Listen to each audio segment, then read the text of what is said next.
One of the many great mysteries about female nature here in the 2020s is why they give hardened criminals their sexual best, why they give convicted felons unwavering devotion, right? Why they give criminals undying loyalty. Now, criminals, at least in this country, get more sexual loyalty and respect than the average law-abiding, upstanding citizen.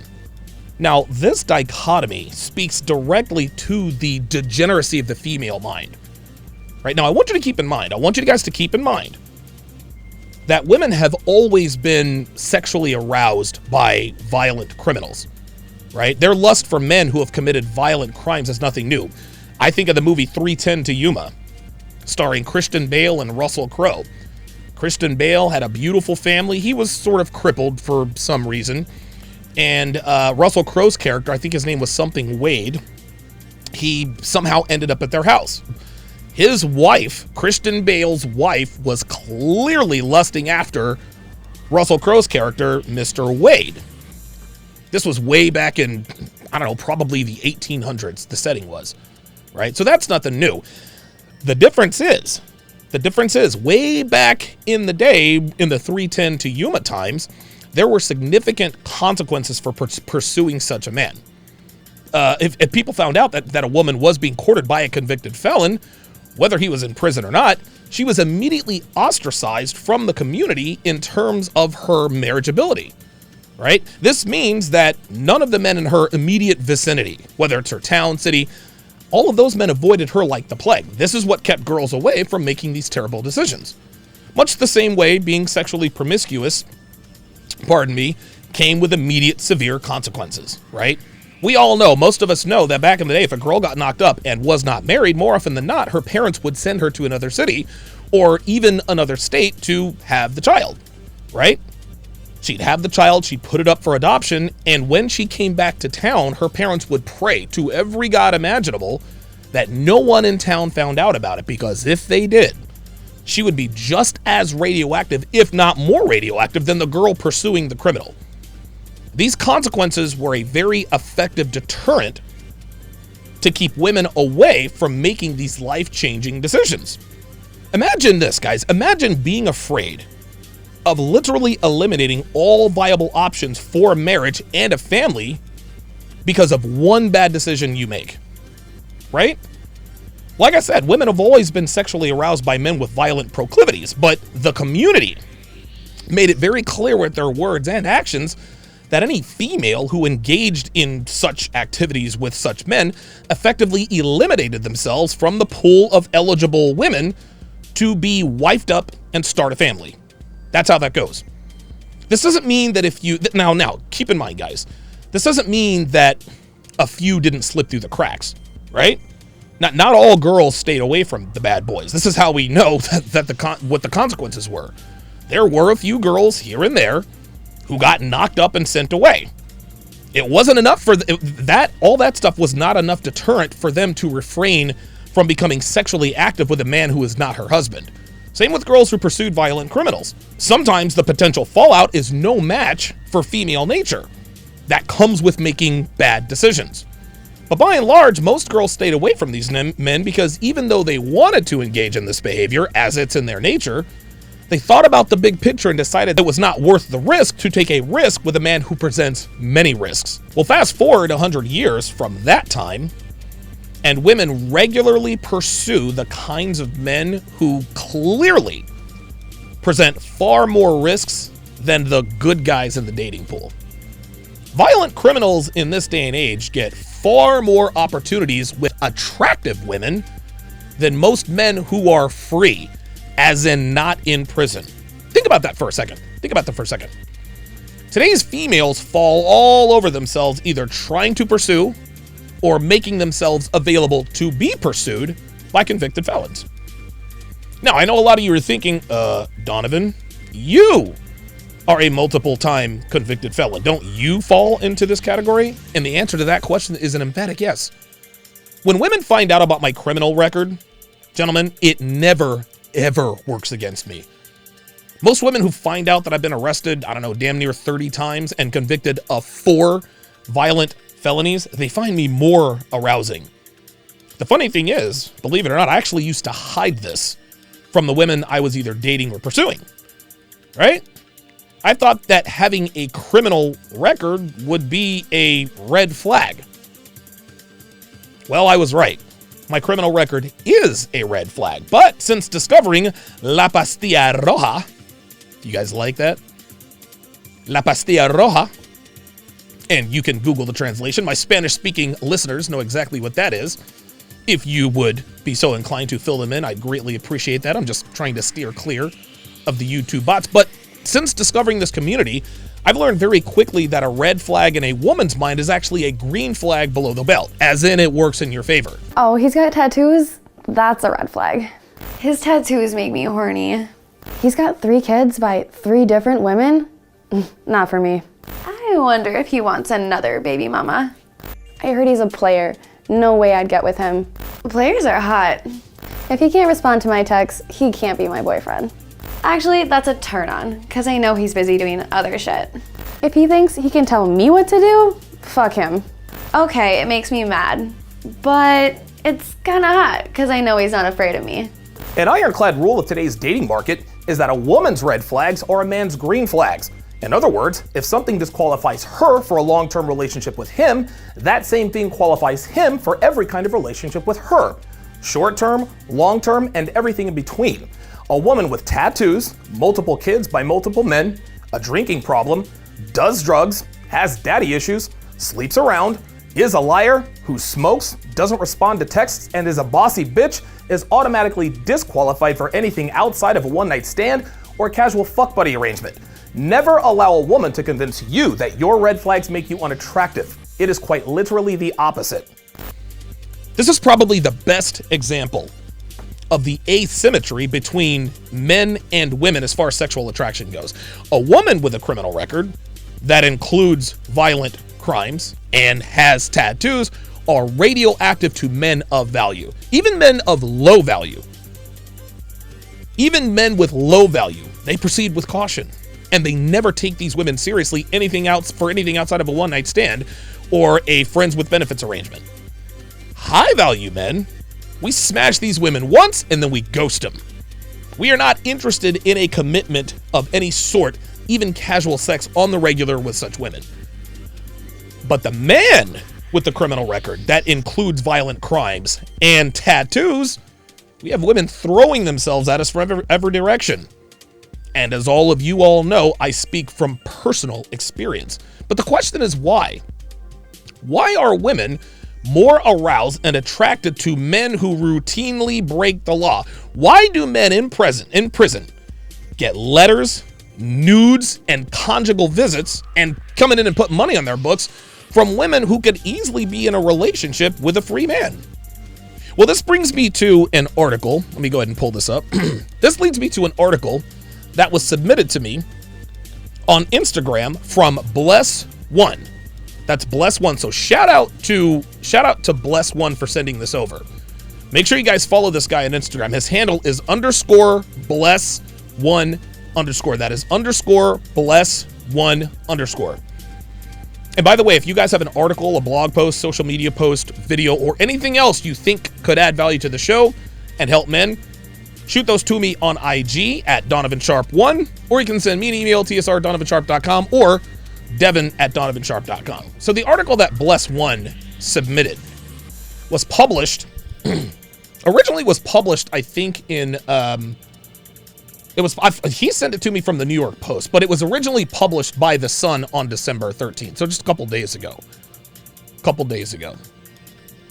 Right. Anyway, the article is entitled, "I wrote to a prisoner and fell in love. I flew 4,000 miles to see him." And there you can see that she has the pictures to prove it. Now, the first thing you notice about this woman is that she is quite attractive. She is. She's not hot by any stretch of the imagination, but a woman who looks like this gets more sexual attraction from more men than the average looking woman. And this is something I'd like to point out here straight away. A lot of these women who fall in love with prisoners are actually attractive women. Yes, you do have your grenade to go after prisoners because men in the outside world will have nothing to do with them, right? Women who look like Kelly, prisoners are really their only option. But by and large, a bigger percentage than you might think of these women are actually attractive. And this is what pisses a lot of guys off. Pardon me. They simp for these women. They've dated these women. They have done all of these things to attract attractive women. And the vast majority of these women end up getting with the bad boys, the fuck boys, the men who treat them like garbage. And the women left over from that group, they get with convicted felons while they are still in prison. A lot of guys hate on dudes like Jeremy Meeks. You guys remember him, the hot felon who ended up getting married to the daughter of billionaire Philip Green, Chloe Green, who is also attractive. And guys, let's just get this out the way. Miss me with this. This woman is not attractive, or Chloe Green is not attractive. A lot of guys who say that attractive women are unattractive are men with either a porn addiction or guys who follow Instagram models. Instagram models and female adult film stars clouds the sexual judgment of more men than you can imagine. A lot of guys like to talk about how ugly my girl is. Devin's ugly, yeah. But every guy complaining about how ugly my girl is, they're comparing her to Instagram models and female adult film stars. But then when they go out into the real world, they simp for women who are overweight, unsightly, with bad attitudes, and even more kids. So their standard online is skewed, because I can promise you that if any of these men were to meet Chloe Green in person or this woman in person, they would find her attractive. Anyway, a lot of these women who fall for these prisoners are quite attractive, and that includes Katie here. So let's go ahead and get this party started. Nowadays, the article starts, people tend to meet their partners in a variety of different ways. Some at work, others from friends, maybe even through dating sites. But one young woman has revealed that she fell in love with a prisoner after writing him letters. Katie, a young woman from the UK, fell in love with U.S. prisoner Danny after they started writing letters to each other. And despite Danny being locked away, Katie flew 4,000 miles to meet him in person. This is why dudes are angry, gentlemen. This is why dudes are angry. This man committed a crime so egregious that it landed him in prison. In the average man's mind, this dude shouldn't have a chance with any woman. But here Danny is, winning the affections and devotion of an attractive woman in another country, willing to fly 4,000 miles to meet him in person. Now keep that in mind. Keep this in mind. This is all on her dime. She's not only invested emotionally, she is invested financially. So you take the average guy who has a good job, he's got a 401k, good credit, savings account, has a vehicle, and no criminal record. Women like Katie reject these guys. Sometimes these women even take advantage of such men by going out on dinner dates with them, knowing in their minds they have absolutely no intention of ever sleeping with him or starting a relationship, a sexual relationship of any kind. Women like Katie do not invest in guys like this, emotionally or financially here. In her mind, she is the prize. So it is the man who has to invest financially. Katie treats good guys like commodities to be used and discarded at her leisure. But somehow a convicted felon in prison gets her best in every way. I can see why this would piss a lot of men off. And a lot of these men are what we call player haters. Player haters they're men who aren't good with women, hating on men who are good with women. O'Shea Duke Jackson and Abba and Preach come to mind immediately. You see, this is the real reason they're going after Fresh and Fit, among other things. O'Shea actually said it himself on his podcast. Take a look and listen. You don't have to do a lot. While the dude who is just, popular, or a drug dealer, or a tall guy, he don't have to do shit. And see, Black men would actually have more respect for the choices of African American women if they made these guys do something. Now, we can understand that everybody likes an attractive person. If a woman finds you attractive, or, we can't change that. But you must make the attractive guy. So let me pause it right there. So you can already see that he is feeling salty. He is feeling very, very salty about what attractive guys are not required to do. Let's continue. Do the same things for you that you're asking the rest of the black men to do for you. That means if this guy looks good, you shouldn't be letting the nigga drive your car down the street. Really? Says who? You? Since when do women do what they should be doing? Since when do women actually use common sense? He shouldn't be able to be living with you rent-free while he's fucking everybody else. Oh, there it is. There's the player hater. While he's fucking everybody else. The hate is real, guys. Because if he don't have to come to the table for nothing, God damn it, I want to be able to not come to the table for nothing. You see, that's where you're wrong, O'Shea. That is where, listen, this is where men like O'Shea are dead wrong. You guys see that? You guys see that? He's bitching and complaining about men who have a built-in advantage in terms of being attractive to attractive women. Being tall and being popular, and by the way, I haven't heard that fucking term since fucking middle school. But you guys see that this is classic player hating. He is saying to women that if they're not making the tall, attractive drug dealer criminal guys bring anything to the table but still get to live with them rent-free, drive their car, then an ugly nigga like him shouldn't have to either. And we all know this is ridiculous. Why? Because we as men, we inherently understand that the less you bring to the table in terms of physical and sexual attractiveness, the more you have to bring to the table in terms of peripheral traits, like the way you dress, the way you smell, personal hygiene, grooming, confidence, game, and so forth. O'Shea is pissed off at women for being attracted to attractive men, and then he's pissed off at attractive men who get women without trying. And men like myself, who's a self-made man who makes a shit ton of money, who is confident and battle-tested. This nigga's mad at men and women. No wonder he acts like he does. And Abba and Preach are in the same boat. Listen, man, Abba's as ugly as O'Shea, and that's not taking a shot at the guy. It is what it is. They don't have any control over that. But Fresh Prince CEO also not easy on the eyes. Not easy on the eyes, and he'll be the first to tell you. But you want to know the difference between Fresh and Abba, Preach, and O'Shea? Fresh doesn't bitch and moan about his sexual market deficiencies. He doesn't sit around and whine about why girls used to not want him.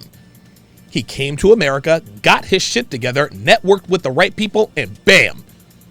Dude drives a Lambo, he's got money, and he's a part of a channel that gets more super chats than any channel in North fucking America.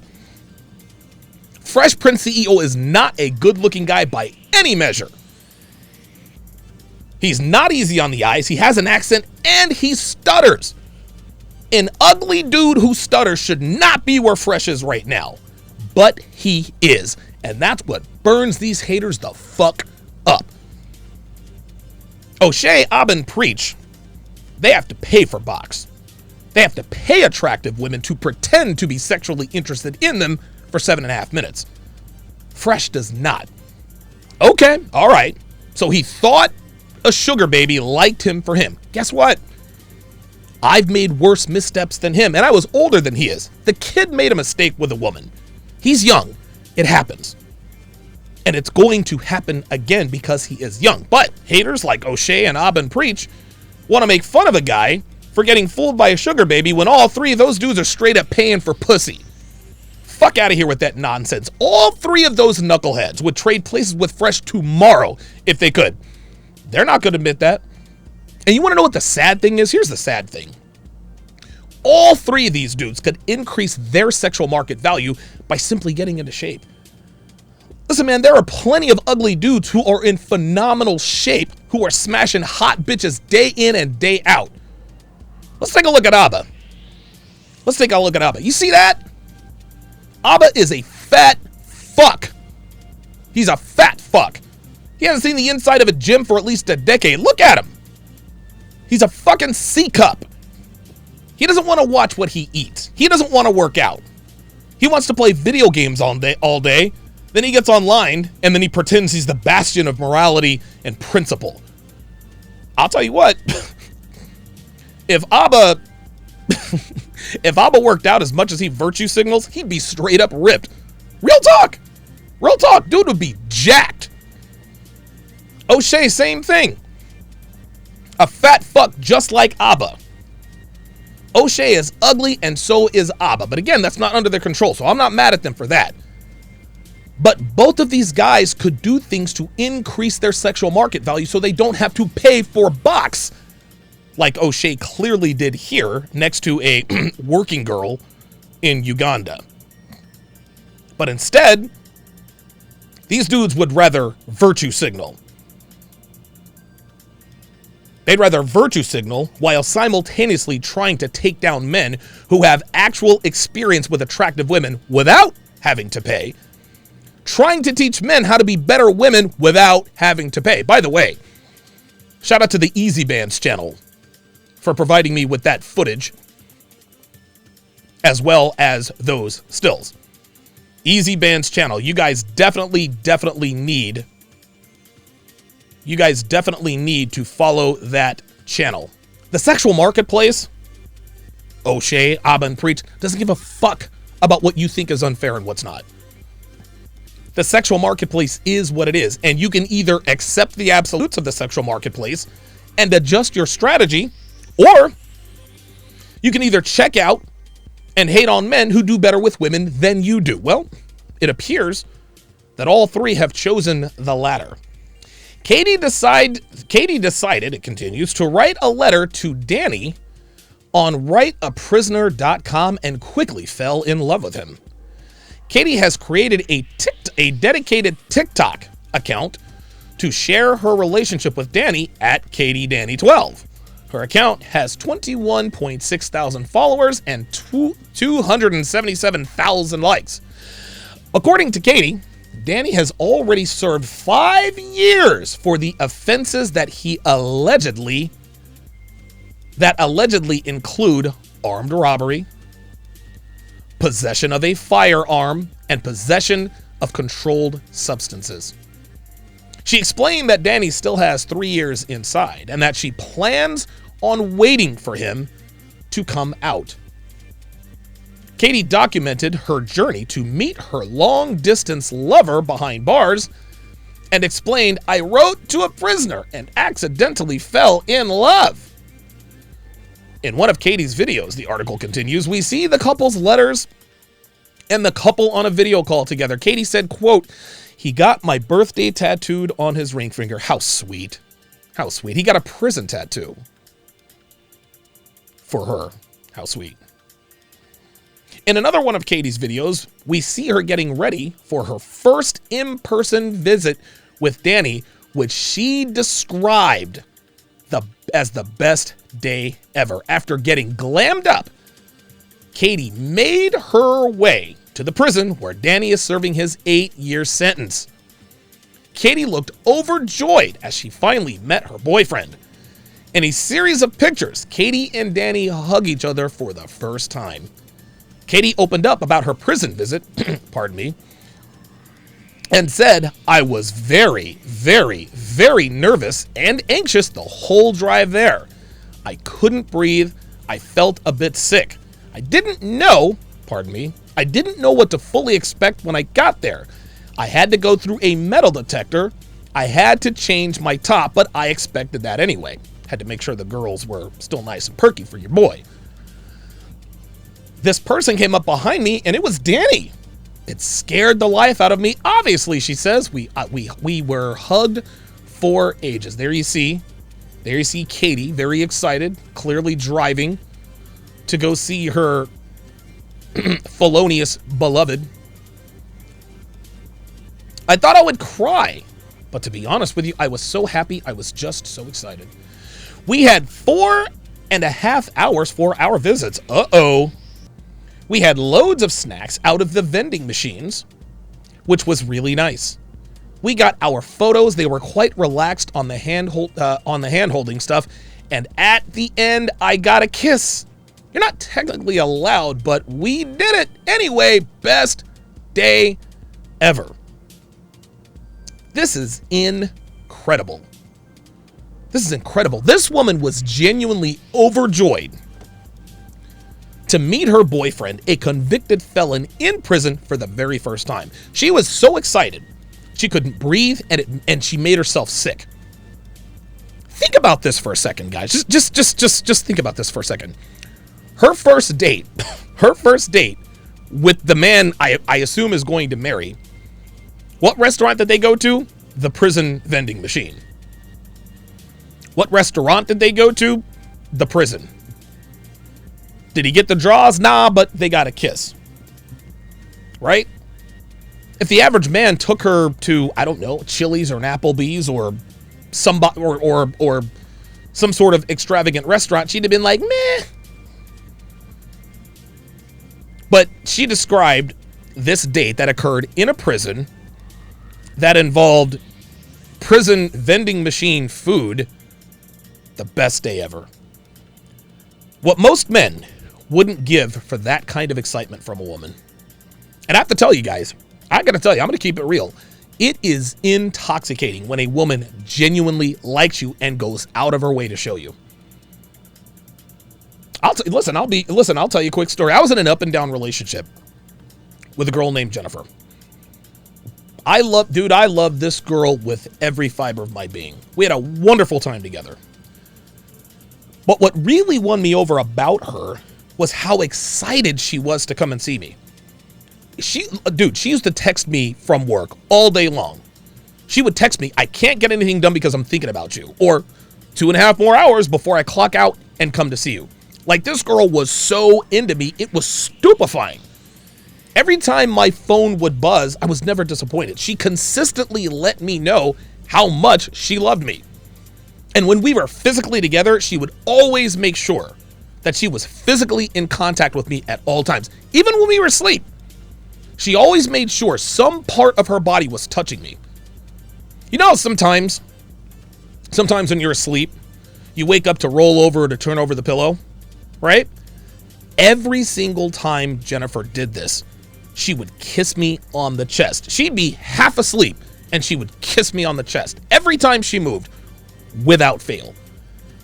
Gentlemen, we can say whatever we want about women, but one cannot deny the absolute bliss that you experience in the first throes of romance, especially when the girl is attractive. I'm here to tell you, having experienced it more than a few times, guys, it's fucking magical. And listen, man, I know a lot of you guys will say Donovan's a simp, Donovan's weak, and that's fine. Think and say whatever you want. But I know why today's men are frustrated as fuck that they've never experienced this from a woman. Men hear these stories about women who move heaven and earth to be with guys like this, right? And they think to themselves, why the fuck can't I have that? I'm responsible, I have a job, I have a car, I treat women with respect. So why do men who treat them like garbage, why are men who are in prison, why do those guys get their undying loyalty? Let's continue. Katie then shared a series of emails from Danny after their first visit. Danny said, quote, best day of my damn life. You are stunning, fun, and funny.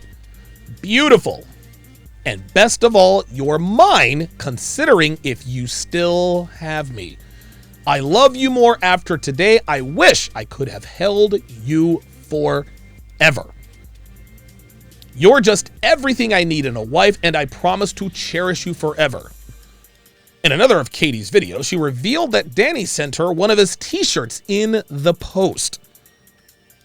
Oh boy. She shared herself opening the parcel and said, I've been waiting for this. I'm so excited. I can't wait to open it. I feel like such a weirdo sitting on TikTok sniffing a t-shirt. By the way, she says, the reason I've been going on about the smell is because I was telling him to wear it low so it smelt of him. Unbelievable. It didn't, dude, it didn't even matter. She wanted his sweaty, salty shirt so she could. The man's in prison. The man's in prison. Yeah, she wants the pits to smell like sweat and right guard. Or speed stick. Don't ask me how I know. Don't ask me how they know they give guys in jail speed stick.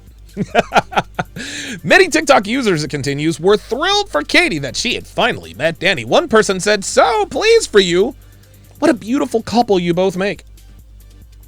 Another added, OMG, OMG, so happy for you. A third commented, this made me so emosh. I have no idea what the fuck that means. Holy shit, emosh. Okay, whatever. Probably millennial ease.